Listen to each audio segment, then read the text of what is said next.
Demi sepotong daging babi, wanita tersebut harus berhubungan seks dengan pembunuh babi di desa. Putranya menyaksikan semuanya dari bawah tempat tidur.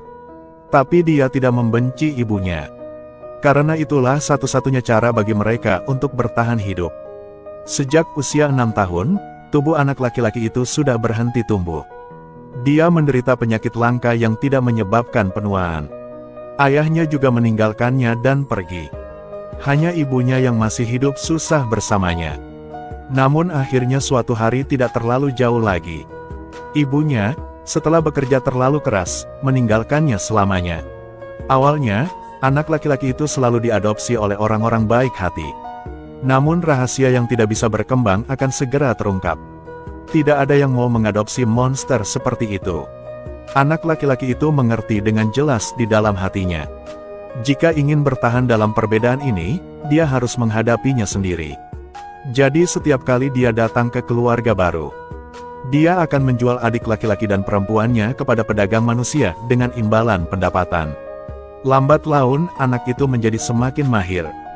Rencananya juga menjadi semakin sempurna. Saat ini usianya sudah lebih dari 40 tahun. Tapi dia tidak pernah terekspos sekalipun.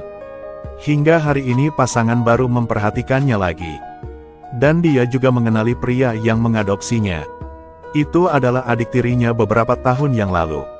30 tahun yang lalu, ayah pergi bekerja dan tidak mendapat kabar.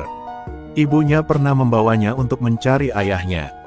Tapi dia menemukan bahwa dia telah bersatu kembali dengan wanita lain dan memiliki keluarga di luar. Dia kemudian mengusir mereka dan ibu mereka keluar rumah. Hal ini membuat hidup mereka sangat sulit. Dia diam-diam mencari adik laki-lakinya karena dia tidak setuju.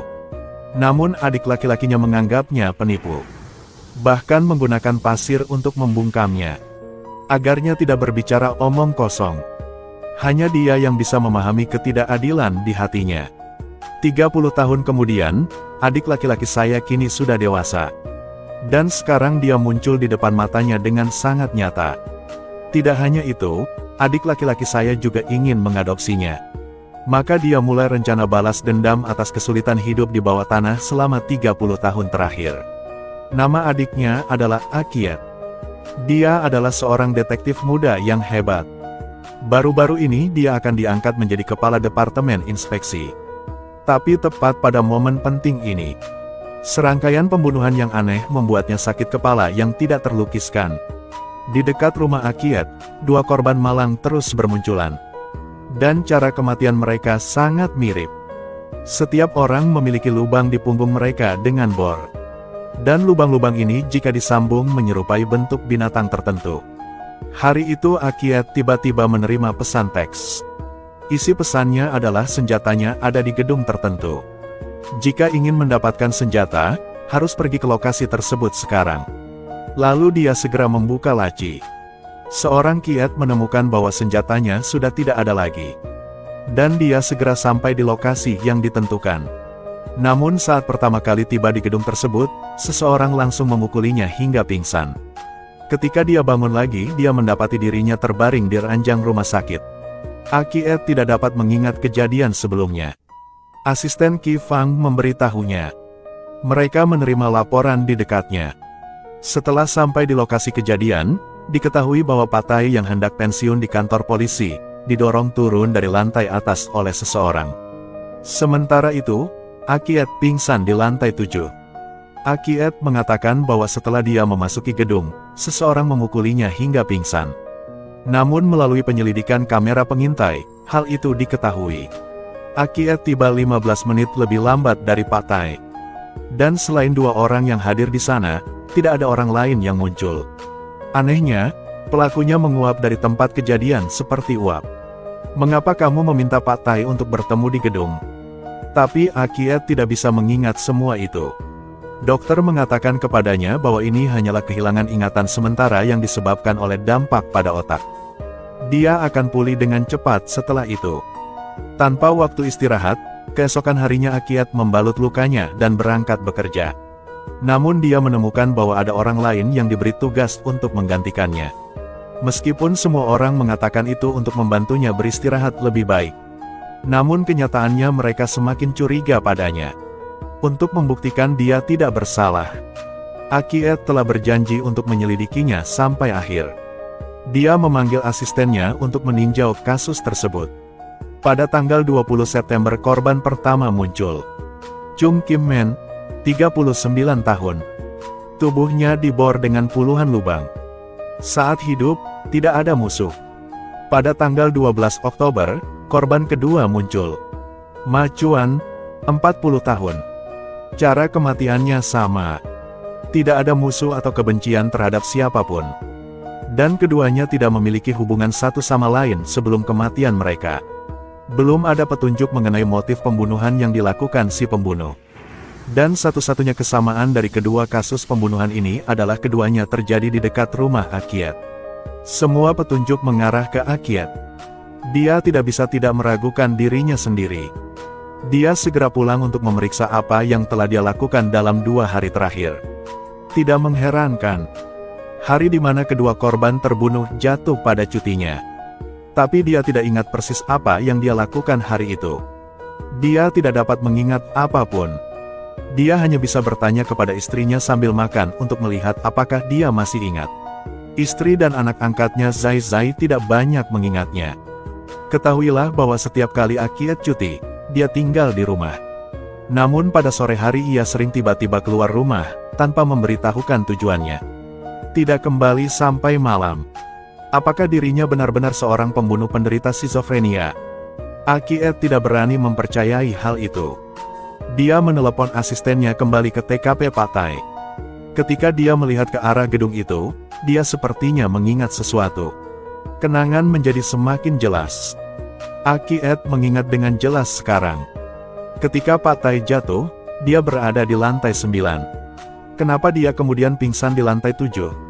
Membawa pertanyaan ini, keduanya dengan cepat pergi ke lantai 9 untuk memeriksa. Tidak disangka menemukan bor dengan darah di ruang lain. Besar kemungkinan ini adalah alat kriminal si pembunuh. Keduanya dengan cepat membawa latihan tersebut ke ruang verifikasi. Darah di atasnya dipastikan adalah darah Pattaya. Selain itu, tidak ada sidik jari lainnya. Petunjuknya sekali lagi rusak. Setelah pulang ke rumah, Akiet tidak tahu harus gimana. Saat ini putranya tiba-tiba memberinya sepotong kue. Saat sedang asyik makan kue, dia tiba-tiba menemukannya. Boneka putranya memiliki banyak lubang yang dibor dengan bor. Seorang Kiet segera menjadi gugup. Siapa yang membuatnya seperti itu? Ayahlah yang melatih badutku. Akiet tidak bisa mempercayainya. Rumahnya sebenarnya ada bor dan warnanya juga kuning. Tapi dia sendiri tidak bisa menjadi pembunuh sebenarnya. Dia segera pergi ke gudang dan membuka kotak centang. Yang mengejutkan adalah bor kuning di dalam kotak itu benar-benar hilang. Dan pada kusen pintu, ada 2 lubang yang dibor dengan darah. Di sebelahnya ada sidik jari berdarah yang mirip dengan miliknya. Semua bukti mengarah pada saya. Akiet benar-benar panik. Jika dirinya tidak menderita skizofrenia, pasti ada seseorang yang ingin mencelakakannya. Dan juga kenalan. Saat ingin membereskan masalah, harus menyembunyikan bukti yang tidak menguntungkannya. Jadi Akiet memasukkan 2 paku ke dalam lubang bor. Kemudian cukup obati dengan cat. Dan juga menyuruh istri dan putranya untuk tidak keluar rumah selama ini. Namun keesokan harinya dia menemukan bahwa sidik jari berdarah kemarin tercetak lagi di sana. Dan kedua paku yang dimasukkan juga dicabut. Sedangkan korban ketiga muncul. Bodinya juga dibor dengan banyak lubang. Juga dekat dengan rumahnya. Dan kedua paku yang hilang itu kini menusuk mata orang mati itu. Karena kepala pakunya dicat putih, dia langsung mengenalinya. Akiet benar-benar bingung. Apakah dirinya benar-benar pembunuhnya? Tepat ketika dia hendak menerima kenyataan, dia menemukan sebuah lukisan di rumah. Itulah gambar yang digambar putranya sebelum meninggal dunia 2 tahun lalu. Terdiri dari beberapa lusin lubang. Jika disatukan bentuknya seperti kelinci kecil. Dan pikirkan lubang-lubang di tubuh beberapa korban. Sangat menyukai kelinci kecil ini. Dia tiba di lokasi korban ketiga sendirian. Berharap menemukan beberapa petunjuk. Tanpa diduga, dia bertemu dengan asistennya. Saat 2 orang sedang berbicara, Akiet dapat dengan jelas merasakan bahwa asistennya pun mulai meragukan dirinya sendiri. Tepat setelah selesai berbicara, Akiet mengejar seseorang yang berdiri di dekatnya. "Berhenti. Jangan pergi." Asisten itu juga segera mengikuti. Tapi tidak ada seorang pun di depan Akiet. Telah mengganggu asisten untuk sementara waktu. Akiet meminta asistennya pulang dan duduk sebentar. Saat ini, adiknya baru saja kembali dari luar negeri. Dia membalik-balik foto masa kecilnya dan menyesali berlalunya waktu dengan cepat. Akiet membalik-balik dan menemukan sebuah foto. Ini adalah foto Akiet dan tetangganya ketika ia masih muda. Dan di bagian belakang juga dituliskan nama mereka secara terpisah. Karena sudah lama sekali, dia lupa. Namun ketika dia melihatnya, dia menemukan sesuatu yang mengejutkan. 3 korban muncul berturut-turut. Tanpa diduga, mereka semua adalah tetangga masa kecilnya. Dengan takjub dia segera sadar. Jika foto itu jatuh ke tangan polisi, sungguh tidak bisa dijelaskan. Dia dengan cepat memanfaatkan orang-orang yang tidak memperhatikan dan diam-diam menyembunyikan foto itu. Namun, tidak menyangka sang putra langsung mengambil beberapa foto. Seekor kelinci kecil yang digambar dengan pensil juga muncul. Asisten yang berpengalaman melihat sekali dan mengenali petunjuknya. "Zai, kasih tahu aku ya. Mengapa kamu menggambar-gambar ini? Di mana kamu pernah melihatnya sebelumnya?" Tapi Zai bilang ini lukisan ayahnya. Sekarang tidak bisa disembunyikan lagi. Asistennya mulai dari keraguan menuju kepastian. Setelah kembali ke kantor polisi, ia langsung mengetahui informasi tentang Akiet. Benar-benar melihat foto itu dan sekarang hilang.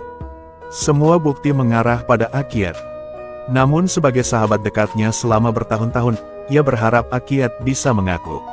Tadinya dia akan mengajaknya keluar untuk berbicara. Namun Akiet membenarkan bahwa ada seseorang yang ingin mencelakainya. Alasan menyembunyikan bukti ini adalah karena bukti tersebut tidak menguntungkannya. Saat bertengkar, sang asisten tidak sengaja terjatuh ke tepi sungai. Awalnya asistennya belum meninggal. Tapi dia mengira Akiet malah ingin bunuh diri sekarang. Jadi dia mengeluarkan ponselnya untuk memanggil polisi. Namun Akiet lambat laun kehilangan akal sehatnya saat ini. Dia sangat ingin membuktikan bahwa dia tidak bersalah. Bukti ini tidak dapat ditemukan. Dan kemudian dibawa dorongan emosi gila. Akiet secara pribadi mencekik asistennya sampai mati. Dan juga mulai saat ini dimulai. Akiet menjadi pembunuh sungguhan. Setelah asistennya meninggal, Akiet menjadi tersangka utama. Dia diskors dari pekerjaannya sambil menunggu penyelidikan. Bahkan istri terdekatnya pun mulai meragukannya. Namun dia yakin pasti ada seseorang yang ingin mencelakainya. Dia pergi ke tepi sungai dan bersumpah akan membalas dendam pada Pak Tai. Cukup adil untuk asistennya. Namun saat ini seorang pengemis muncul di tepi sungai. Itu adalah orang yang dikejar Akiet dari TKP ketiga tadi. Pada titik ini, hanya ketika dia ditangkap kita dapat membuktikan bahwa Akiet tidak bersalah. Dia mengejarnya terus-menerus. Pengemis itu lari dengan keras kepala. Namun pada akhirnya dia tidak bisa mengejar ketinggalan. Pembunuhnya telah muncul berkali-kali. Dia segera memikirkan keluarganya. Dia meminta kepada seluruh keluarga agar tidak ada seorang pun yang diizinkan keluar. Dan pintunya harus dikunci rapat. Dan dia memegang pisau dan terus berpatroli di rumah. Namun tiba-tiba foto sebelumnya menarik perhatiannya. Dalam sudut foto yang biasa-biasa saja, gambar yang familiar mulai terlihat. Dia tiba-tiba teringat sesuatu dari masa kecilnya. Ketika dia masih kecil, seorang anak mendatanginya. Katanya dia adalah kakaknya. Saat itu dia mengira pihak lain sedang berbicara omong kosong. Telepon lebih banyak teman untuk menindasnya. Gunakan pasir untuk membungkamnya. Tapi sekarang kalau dipikir-pikir, bagaimana anak ini bisa begitu familiar sebelumnya? Secara mengejutkan hampir mirip dengan anak angkatnya.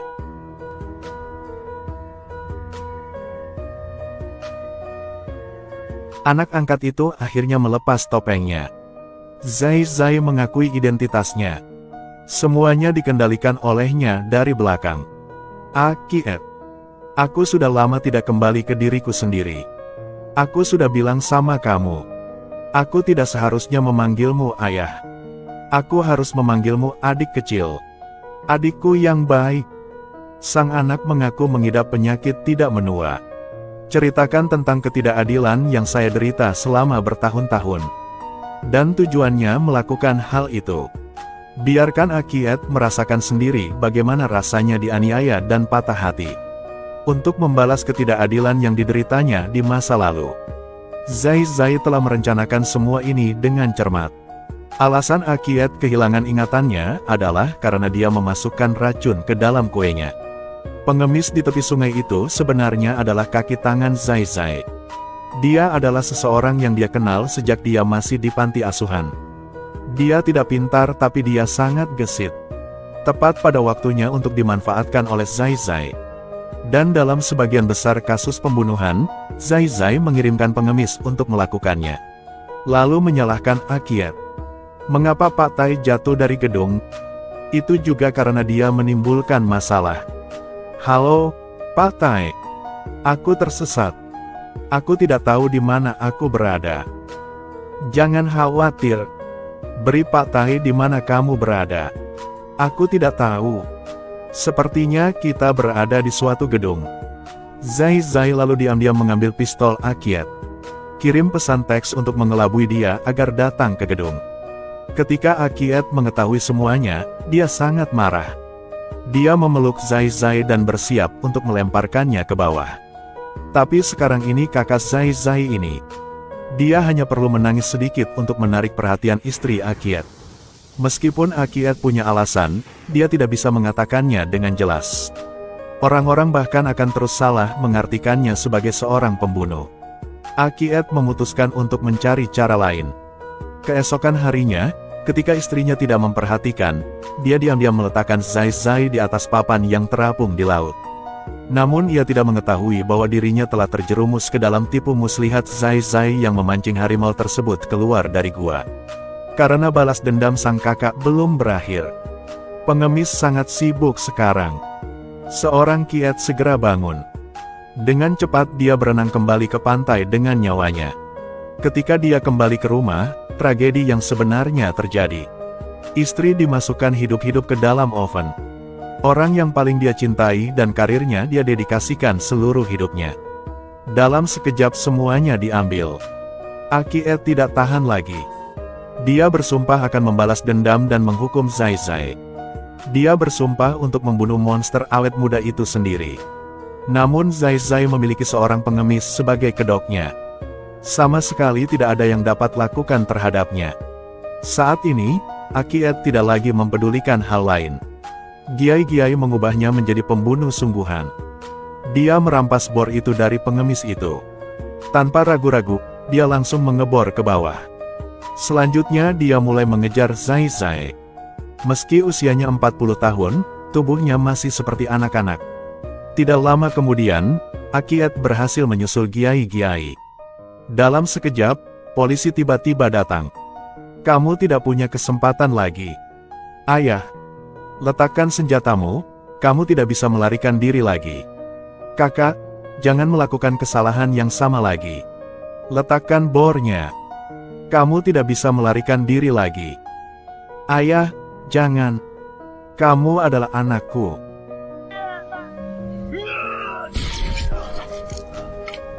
Akiet ditangkap tetapi dia tidak membela diri. Karena sebenarnya dia juga membunuh orang. Apa yang terjadi di masa lalu tidak dapat dijelaskan dengan jelas saat ini. Di penjara, dia menulis kata-kata di tangannya. Saat dia keluar, dia harus membalas dendam. Akhirnya dalam cerita tersebut polisi juga menemukan sesuatu yang mencurigakan dalam foto tersebut. Mengenai apakah penyelidikan akan dilanjutkan atau tidak, mungkin kami harus menyerahkannya kepada kalian untuk melihat dan membayangkannya sendiri. Ceritanya juga berakhir di sini. Ini jelas merupakan film detektif paling menakutkan yang pernah aku nonton baru-baru ini. Karena itu di luar imajinasi dan terlalu menakutkan. Alur cerita aslinya berdurasi 120 menit. Dipersingkat menurut versi nasional menjadi 90 menit. Ini sebenarnya menjadi cerita yang berbeda. Hari ini aku akan memperkenalkan versi lengkap yang belum dipotong kepada kalian. Semoga semua orang menyukai film ini. Sampai jumpa di film berikutnya.